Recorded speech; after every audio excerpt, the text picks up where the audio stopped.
Guys, আজকে সকাল সকাল ঘুম থেকে উঠতেই আমাকে মা একটা ব্যাগ হাতে দিয়ে বলে যে হাট যেতে। তাই আমি এখন হাট বেরিয়ে পড়েছি আমার কেটিএমটাকে নিয়ে। ব্যাগটাকে সাইকেলে গতিয়ে নিয়েছি। এরপর চলো হাট যাওয়া যাক। আর এটা হলো আমাদের এখানকার নতুন রাস্তায়, এই কিছুদিন আগে হলো। তখন আমি যাচ্ছিলাম হাট। তো চলো যাওয়া যাক। তো বেশি দূরে নয়, রাঘবেশ্বর তলাতে হাট। সোমবারে আর বৃহস্পতিবারে আমাদের গ্রামে হাট হয়। আজকে ছিল সোমবার। ওই দেখো চলে এসেছি রাঘবেশ্বর তলা। আর এখান থেকে আমি হাট করবো। এই দেখো আমার এখন হাট করা হয়ে গেছে।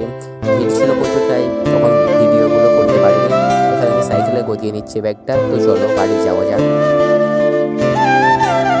তো সাইকেলে ব্যাগটা লাগানো হয়ে গেলে তো চলো বাড়ি যাওয়া যাক।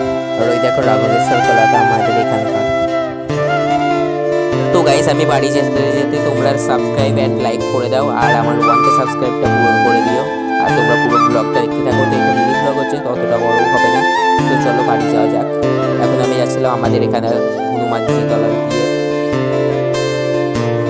তো গাইস, আমি এখন বাড়ির কাছাকাছি চলে এসেছি। তো তোমরা দেখতে থাকো ব্লগটা। আর এইদিকে ছিল জমি, ধান চাষ। এখন আমি চলে এসেছি বাড়ি। আজকের ব্লগটা এই পর্যন্তই। টাটা। সাবস্ক্রাইব করেছে তো?